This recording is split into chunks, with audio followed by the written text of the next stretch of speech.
اللہ تعالیٰ نے قرآن کا ذمہ خود لیا ہے کہ قرآن میں چینجنگ نہیں ہو سکتی، لیکن حدیث کی اللہ تعالیٰ نے ذمہ نہیں لی. صحیح ہے. اور آپ صلی اللہ علیہ وسلم نے بھی حدیثوں کی ذمہ نہیں لی. صحیح ہے، نہیں کیا ہے نا حسیب بھائی، یہ بات ایک بات سنو، آپ نے جو کہا نا، میں بات بول دیتا ہوں.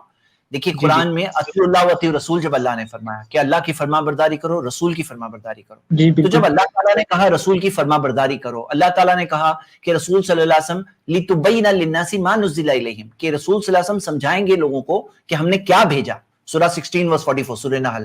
جب رسول صلی اللہ علیہ وسلم کے تعلق سے آتا ہے وَيُحِلُّ لَهُمُ الطَّيِّبَاتِ وَيُحَرِّمُ عَلَيْهِمُ الْخَبَائِثَ، رسول حلال کرتے ہیں جو تمہارے لیے پاک چیزیں، حرام کرتے ہیں تمہارے لیے ناپاک خبیث چیزیں، یعنی حلال و حرام رسول صلی اللہ علیہ وسلم سے آ رہا ہے. تو ہم دیکھتے ہیں کہ جب اللہ تعالیٰ نے رسول صلی اللہ علیہ وسلم کو ہمارے لیے اسوہ بنایا، نمونہ بنایا، اب کس کا کام ہے؟ رسول صلی اللہ علیہ وسلم کی جو حدیثیں ہیں، آج اورینٹلسٹ نان مسلمز بھی تعجب کرتے ہیں کہ کیسے اتنے سارے 6,40,000 راوی ہے، ان کی زندگیاں محفوظ ہے، وہ بھی سند کے ساتھ محفوظ ہے. وہ لوگ اس پہ تعجب کرتے ہیں کہ مسلمانوں نے کیا کام کیا.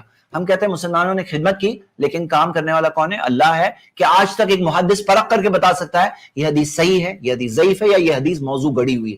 تو ہم دیکھتے ہیں کہ اللہ تعالیٰ کا اطیعوا الرسول فرمایا نا، اور جب رسول صلی اللہ علیہ وسلم کو ایکسپلینر آف دا قرآن بتایا، حلال و حرام وہاں سے آتا ہے اور وہ اسوہ اور نمونہ ہے، تو اب کس کی ذمہ ہے؟ رسول صلی اللہ علیہ وسلم کی حدیثوں کی حفاظت کروانا اللہ تعالیٰ کے ذمہ ہے. جی اچھا، آپ جو یہ بات بھائی، آپ جو ایک منٹ یہ بات، میں آپ سے بات کر رہا ہوں، میں آپ سے بات کر رہا ہوں کہ کیا حدیث میں چینجنگ نہیں ہو سکتی؟ بھائی حدیث کے اندر میں یہ کہہ رہا تھا پکڑی آتی ہے کہ آپ جو حدیث کی چینجنگ کی بات کریں، آپ کا جو بیسک سوال ہے نا وہ یہ ہے کہ حدیثوں کو لوگ استعمال کر رہے ہیں اسلام پر اعتراض کے لیے.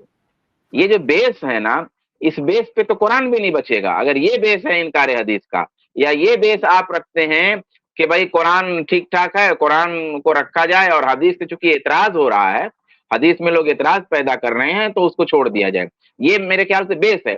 تو یہ بالکل صحیح نہیں ہے. اعتراض کرنے والے تو قرآن پر بھی اعتراض کرتے ہیں، اعتراض کرنے والے حدیث پر بھی اعتراض کرتے ہیں. اور جو تبدیلی کی جو بات کر رہے ہیں، تبدیلی کی دیکھیے اس کا رول ہے، جو بنیادی ہیں، یعنی شریعت کی جو بنیادیں ہیں، جو ارکان ایمان ہیں، ارکان اسلام ہیں، اور جو احکامات ہیں عمل کے، جو انسان کی کامیابی کے لیے ضروری ہیں، وہ تمام کی تمام صحیح اور صریح حدیثوں میں آ گئی ہیں. اللہ کا فضل ہے. اور جن پہ امت متفق ہے، یعنی تمام جو بنیادی احکام ہیں، وہ تمام بنیادی احکام جو ہے صحیح حدیثوں میں آ چکی ہیں. جن پہ امت کا اتفاق ہے اور جن پہ کہیں اختلاف ہے، اس میں بھی تحقیق موجود ہے. تو آپ جو یہ کہہ رہے ہیں نا کہ حدیث نہیں بدل سکتی، جس معنی میں آپ کہہ رہے ہیں بالکل نہیں بدل سکتی. ہاں یہ فرق ضرور ہے کہ حدیث کی حفاظت کا طریقہ اللہ کے ہاں الگ رہا پریکٹیکل میں بھی، اور قرآن پاک کی حفاظت کا طریقہ الگ رہا، کیونکہ قرآن بیس ہے اور حدیث شرع ہے.